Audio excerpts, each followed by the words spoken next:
Congress party సొంత పార్టీని ఎదిరించిన మా ఎంపీలు నాలాంటి వారు మంత్రి పదవి కూడా వదిలిపెట్టి తెలంగాణ వ్యతిరేకిస్తున్న కిరణ్ కుమార్ రెడ్డి గారి మీద ముఖం మీద కొట్టేసిన రాజీనామాను కొట్లాడి పెట్టుకున్న తెలంగాణ 10 సంవత్సరాలలో ఇలా మన బతుకులు ఎట్లయినాయంటే బతుకమ్మ తీరడికే పరిమితమైన తప్ప ఎక్కడ కూడా ఎవరు కూడా అభివృద్ధి చేయలేదు. ఎవరు బాగుపడ్డారా అంటే కొడుకు బిడ్డ అల్లుడు సంతకం కొడుకు 5-6 పదవులు తీసుకొని 5-6 లక్షల కోట్లు దోచుకొని 6 లక్షల కోట్లు అప్పు చేసి ఇవాళ ఎలక్ట్రిసిటీ డిపార్ట్మెంట్ కూడా 80,000 కోట్ల అప్పుల పాలు చేసిన ఘనత ఈ పనికిరాని కేసీఆర్ పెద్దమ్మ ముఖ్యమంత్రి గారు. ఒక విషయం కాదు, 2 విషయాలు కాదు, చెప్పాలంటే చాలా ఉన్నాయి.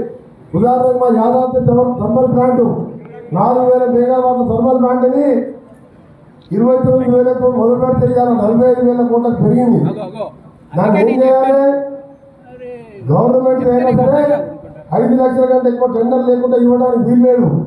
కమిషనర్ కక్కుర్తపడి మా దగ్గర ఒక పనికిరాని పవర్ మినిస్టర్